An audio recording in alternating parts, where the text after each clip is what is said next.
मेरा नाम जागिद अख्तर है। मैं एसटीएस स्कूल में पढ़ता हूँ। मैं 6वीं कक्षा में पढ़ता हूँ। मैं विरुधनगर से आता हूँ। Honorable judges, respected elders, my dear friends and my co-participants, good morning to all.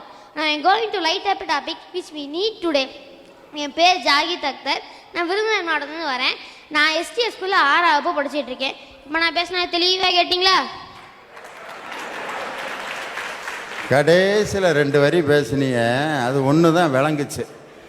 அதுக்கு முன்னாடி நீ பேசுகிறப்ப அழகாக இருந்த, ஆனால் ஒரு இளவும் விளங்கலை. ரொம்ப அழகாக இருந்த அப்போ பேசுகிறப்ப, ஏய் sir I'm Zahid Akhtar, I'm coming from Virudhunagar தான் அழகாக இருந்த. ஆனால் பாவமாக இருந்துச்சு உன்னைய பார்க்க. சரி, தெளிவாக கேட்டீங்கல்ல. இப்போ நான் முதல்ல பேசின மொழி என்ன? ஹிந்தி. ஓகே, அது உங்களுக்கு புரிஞ்சா? எனக்கு புரியல. ஒருவேளை ஹிந்தி தெரிஞ்சவங்களுக்கு புரிஞ்சிருக்கேன். அடுத்து பேசினது என்ன? இங்கிலீஷு. அது புரிஞ்சா? எனக்கு ஓரளவுக்கு புரிஞ்சு. நீ போன ஸ்பீடுக்கு என்னையால் கண்டுபிடிக்க முடியல. இங்கிலீஷ் தெளிவாக தெரிஞ்சவங்க அத்தனை பேருக்கும் புரிஞ்சிருக்கலாம். 3ஆவதாக பேசினா நம்ம தாய்மொழி தமிழ். அது நான் உங்களுக்கு புரிஞ்சிருக்கான்னு கேட்க மாட்டேன், ஏன்னா அது புரிஞ்சிருக்குங்க. அதாங்க தாய்மொழி உணர்வு. தமிழ் தெரியாது இங்கிலீஷ்காரன்ட்ட தமிழில் பேசக்கூடாதுன்னு தெரிஞ்ச நமக்கு இங்கிலீஷ் தெரியாத பச்சை தமிழ்ன்ட்ட எப்படிங்க இங்கிலீஷில் பேசக்கூடாதுன்னு தெரியாமல் போச்சு? நம்ம இந்தியா பரப்பளவில் 7வது இடம், மக்கள் தொகையில் 2வது இடம். ஆமாம், அறிவியல் வளர்ச்சி, நவீன கண்டுபிடிப்புகள், பொருளாதாரத்தில் எத்தனாவது இடம்? திடீர்னு இப்படி எக்கனாமிக்ஸ் கேள்வியெல்லாம் கேட்கக்கூடாது. நான் சயின்ஸ் வாத்தியார், பேசிகிட்டு இருக்கிறது தமிழ்.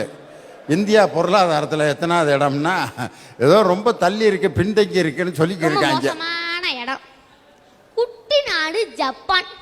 அது இப்போ பொருளாதாரத்தில் பறந்துகிட்டு இருக்கு, நம்ம நடந்துகிட்டு இருக்கோம். பெரிய நாடு தான் சைனா. அது இப்போ எக்ஸ்கலேட்டரில் ஏறிட்டு இருக்கு, நம்ம ஒவ்வொருபடியாக ஏறிட்டு இருக்கோம். என்னைக்கு போய் பிடிக்க? இதுக்கு அவங்க இவ்வளோ சீக்கிரம் பொருளாதாரத்துக்கு முன்னே காரணம் என்ன? அவங்க தன்னோட தாய்மொழியில் கல்வி அனுதங்க இருக்கிறாங்க. நம்ம அப்படியாங்கய்யா அயல்நாடு மொழியாக கடன் வாங்கி படிச்சுட்டு இருக்கோம். நான் உங்களை இங்கிலீஷ் படிச்சிட வேணாம், டச்சு படிக்க வேணாம், பிரெஞ்சு படிக்க வேணாம்னு சொல்லலை. படிங்க, ஆனால் தாய்மொழி ஆழ்ந்து படிங்க, அதுலேருந்து பிற மொழிகளை உணர்ந்து படிங்க. அடுத்த கேள்விக்கு வரேன். முன்னாலாம் தமிழ்நாட்டில் ஒருத்தர் தமிழே தெரியாமல் இங்கிலீஷை மட்டுமே மக்கப் பண்ணி மட்டையாய் தமிழ்நாட்டிலே இருக்க பெரிய யூனிவர்சிட்டியில் பெரிய டிகிரிலாம் வாங்கலாமாமே. அது என்னன்னு எனக்கு தெரில. உனக்கெல்லாம் இந்த நாலேஜ் தெரிஞ்சிருக்கு, இவ்வளோ பெரிய ஆள் எனக்கு தெரியலையே. மொக்க இங்கிலீஷ் பேசியே டிகிரி வாங்கிடலாமா? அது எந்த யூனிவர்சிட்டின்னு தெரில எனக்கு. அது எப்படி தெரியுமா இருக்கு? நம்ம நேரத்தை தரிசா போட்டுட்டு அடுத்த வாரத்தை போய் விவசாயம் பார்க்குற மாதிரி இருக்கு. ஆனால் இப்போ 2010 முத்தமிழ் டாக்டர் கலைஞர் ஐயா கொண்டு வந்த சமச்சீர் பள்ளி திட்டத்தினால நாங்கள் இங்கிலீஷை தமிழை ஆழ்ந்து படித்தா அப்போ தாங்க இங்கிலீஷை புரிய ஆரம்பித்தோம். இப்போ எல்லாத்துலையும் கேள்வி. நான் உங்களை விட்டுரு, இந்த கொஸ்டின் மட்டும் உங்களை விட்டுருவே நினைக்காதீங்க. இதில் நீங்கள் இருக்கீங்க, கவலைப்படாதீங்க. வேற எந்த மொழியிலையாச்சு, தமிழை தவிர வேற எந்த மொழியிலையாச்சு ஒவ்வொரு இடத்துக்கு ஒரு அர்த்தம் இருக்கா? யாருனாலும் இருக்காது. ஒரு எழுத்துக்கு ஒரு அர்த்தம் எந்த மொழியிலையும் இல்லை. ஆனால் நம்ம தமிழ் மொழியில் ஒவ்வொரு எழுத்துக்கும் ஒரு அர்த்தம் இருக்கு. அதெல்லாம் சொல்லட்டுமா? ஆனா 8, ஆனா பசு, ஈன பாதி, ஈன ஒரு பறக்கும் பிராணி, ஊனா 2, ஊனா இறைச்சி, ஏனா 7, ஏனா ஏற்றம், ஐனா அழகு, ஓனா இரக்கம், ஓனா மதகு, அவ்வுனா பூமி. இப்படி ஒவ்வொரு எழுத்துக்குமே ஒரு அர்த்தம் இருக்குங்க.